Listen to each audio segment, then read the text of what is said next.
안녕하세요. 김용진 목사입니다. 이 영상은 성경 통독하시는데 도움을 드리기 위해 마련한 영상입니다.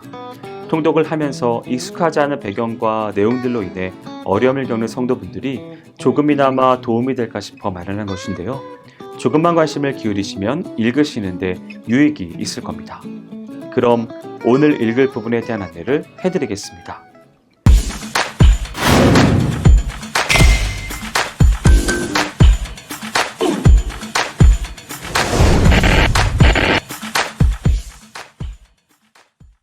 오늘 읽을 본문은 빌립보서 전체입니다. 빌립보서는 바울이 빌립보 교회에 쓴 편지입니다.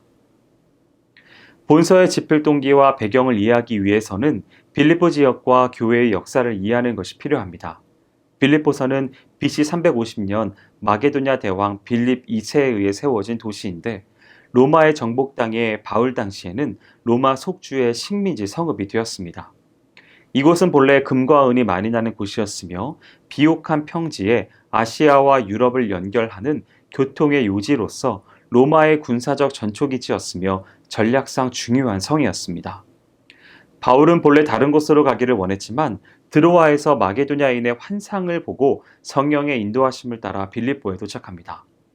이에 바울 일행이 빌립보에서 자주색 옷감 장수인 루디아와 점치는 소녀 빌립보 옥의 간수와 그 가족들에게 전도하였는 바 그들이 회개한 후 루디아의 집에서 모이기 시작한 것이 최초의 빌립보 교회였습니다. 이렇게 세워진 빌립보 교회는 비록 적은 수로 시작하였지만 열심으로 주를 섬기며 성도들 간에 서로 봉사하였습니다. 특히 그들은 사도 바울과는 친밀한 관계를 유지하였는데 자신들이 궁핍하였음에도 바울의 사역을 돕기 위해 수차례에 걸쳐 헌물을 보내기까지 했습니다. 이처럼 바울에 대하여 특별한 애정을 가진 빌립보 교인들은 그들의 스승이 로마의 감옥에 갇혔다는 소식을 듣고 헌금을 모아 에바브로디도 편에 바울에게 보내어 그를 도왔습니다. 이렇게 하여 감옥에서 에바브로디도를 만난 바울은 빌립보 교인들의 사랑으로 인해 큰 기쁨을 얻었으며 또한 에바브로디도를 통해 빌립보 교회의 소식을 들었습니다. 그런데 그곳에 머물며 바울을 돕던 에바브로디도가 그만 병들어 중태에 빠졌고 이 소식은 빌립보 교인들을 근심케 했습니다. 그러나 다행히도 피차 근심하던 중 에바브로디도가 회복되었습니다. 이에 바울은 그를 빌립보로 돌려보내면서 그간 빌립보 교인들이 자신에게 베풀어준 호의에 감사하며 자신의 투옥으로 근심하여 염려하는 자들을 안심시키고 도리어 격려하고자 한 것이 사도 바울이 본 서신을 쓰게 된 직접적인 동기입니다. 빌립보서는 크게 세 부분으로 나눌 수 있고 중반부는 좀 더 세부적으로 살필 수 있습니다. 1절에서 11절은 본서의 도입부입니다. 먼저 발신자와 수신자를 밝히고 바울이 빌립보 교인들에게 축도로서 문안 인사를 합니다. 그리고 바울이 빌립보 교인들로 인해 하나님께 감사하며 그들을 위하여 기도합니다. 1장 12절에서 4장 9절은 본서의 본론부입니다. 에바브로디도를 통해 빌립보 교회의 소식을 전해들은 바울이 자신의 투옥으로 인해 근심하며 염려하는 빌립보 교인들에게 그의 투옥에 대해 해명하고 당시 빌립보 교회가 안고 있던 몇 가지 문제점을 해결하기 위해 필요한 권면과 교훈을 주고 있는 부분입니다. 이는 다음과 같이 세분화할 수 있습니다. 12절에서 30절은 바울이 먼저 자신의 투옥이 도리어 복음 전파의 새로운 국면을 맞이하게 되었음을 밝혀 그의 투옥은 복음의 패배가 아니라 복음의 진보를 위한 하나님의 섭리의 결과임을 밝힙니다. 이어 바울 자신은 죽든지 살든지 오로지 그리스도만을 존귀케 하기를 원한다고 그의 생사관을 간증조로 밝힙니다. 그리고 끝으로 성도들이 당하는 고난의 의의를 밝혀 빌립보 교인들로 하여금 다가오는 박해에 믿음을 굳게 할 것을 당부하며 권면합니다. 2장 1절에서 30절은 바울이 먼저 내부 분열의 문제를 안고 있던 빌립보 교인들에게 그리스도의 겸손을 본받아 일치 단결할 것을 촉구합니다. 그리고 빌립보 교인들에게 그리스도인으로서의 보다 성숙된 삶, 즉 성화를 힘쓰라고 권면합니다. 끝으로 바울은 자신의 동역자 디모데를 빌립보 교회에 파송하려 한다는 계획을 밝히고 에바브로디도를 돌려보내게 된 사실을 밝힙니다. 3장 1절에서 21절은 바울이 먼저 교회를 신앙적으로 혼란시키던 유대주의적 율법주의자들을 엄히 경계하면서 믿음으로 의롭게 된다는 이신득이의 원리를 강조합니다. 그리고 이어 바울 자신을 포함한 모든 성도는 구원의 완성을 위해 신앙의 경주에 매진해야 할 존재임을 밝히면서 믿음으로 구원 얻는다는 사실을 구실로 하나님의 구원의 은혜를 능멸하는 자들인 반도덕주의자들을 경계하도록 교훈하고 있습니다. 4장 1절에서 9절은 앞에 세 단락을 종합하여 권면하는 내용을 담고 있습니다. 바울은 먼저 성도가 그리스도를 중심하여 하나 될 것을 권고하고 이어 주를 대하는 성도의 올바른 생활 태도에 대해서 교훈합니다. 그리고 마지막으로 성도들이 힘써야 할 그 밖의 몇몇 덕목들을 언급하고 있습니다.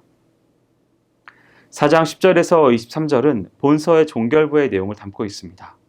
먼저 빌립보 교인들이 그동안 베풀어준 호의에 대한 바울의 감사만이 나옵니다. 그리고 마지막 문안 인사로 바울이 성도들 간의 인사를 전하며 축도로서 본서를 맺고 있습니다. 본서는 빌립보 교회와의 사랑의 교제에서 비롯된 서신이기에 여타 서신들보다 더 수신자에 대한 바울의 애정이 잘 드러나 있다는 서신이자 특별한 형식에 그다지 구애받지 않고 있는 권면서라고 할 수 있습니다. 이러한 본서에서 바울은 다음에 몇 가지의 실천적인 교훈들을 제시하고 있습니다. 먼저 주 안에서 항상 기뻐해야 할 성도의 기쁨으로 본서에는 기쁨이란 말이 16번이나 나옵니다. 먼저 바울 그 자신은 비록 옥에 갇힌 고난의 상태에 처해 있었지만 기쁨으로 빌립보서를 기록했음을 밝힙니다.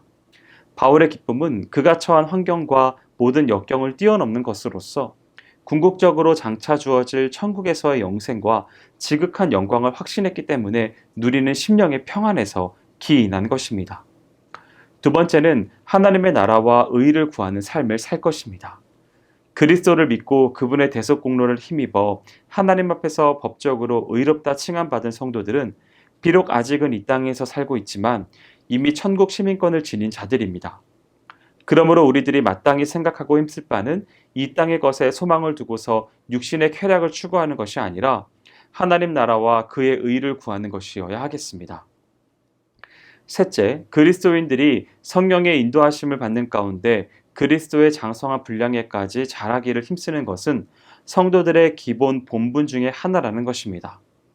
바울은 이처럼 성도들의 영적으로 성숙할 수 있는 비결로서 그리스도의 마음을 품으라고 합니다. 그리스도인들이 본받아야 할 그리스도의 마음은 그리스도의 자기 비하입니다. 그는 인간들을 구원케 위하여 하늘의 영광을 버리시고 자기를 비어 사람이 되었을 뿐 아니라 더 나아가 십자가에서 죽기까지 하나님께 복종하셨습니다. 그리스도를 믿고 그분을 좇는 자들인 우리 그리스도인이 본받아야 할 것이 바로 이러한 그리스도의 마음이라는 것입니다. 끝으로 하나님께서 성도를 사랑하신 것처럼 위로는 하나님을 사랑하며 아래로는 형제를 서로 사랑함으로 교회 공동체가 사랑으로 유지되는 아름다운 사랑의 공동체가 되도록 하라고 권면합니다. 바울과 빌립보 교회 사이에 맺어진 사랑의 교제는 실로 아름다운 것입니다. 그들은 서로에 대하여 관심을 가지고 깊이 생각할 뿐만 아니라 위하여 기도하였습니다. 특히 빌립보 교인들은 자신들이 공공간 중에도 물질로서 바울의 전도 사역을 도왔으며 또한 바울이 옥에 갇히자 헌금을 모아보내고 사람을 보내어 바울을 수종들게 하였습니다. 이러한 아름다운 신앙 공동체를 향해 나아갈 것을 권면하고 있습니다. 여기까지 빌립보서를 성경 통독하실 때에 도움이 될 만한 내용을 전해드렸습니다. 혹시 이 외에 질문 있으시거나 나누고 싶은 이야기가 있으시면 밴드나 댓글로 달아주시면 필요한 도움을 드리겠습니다. 그럼 내일 다시 만나도록 하겠습니다. 통독 화이팅 하세요.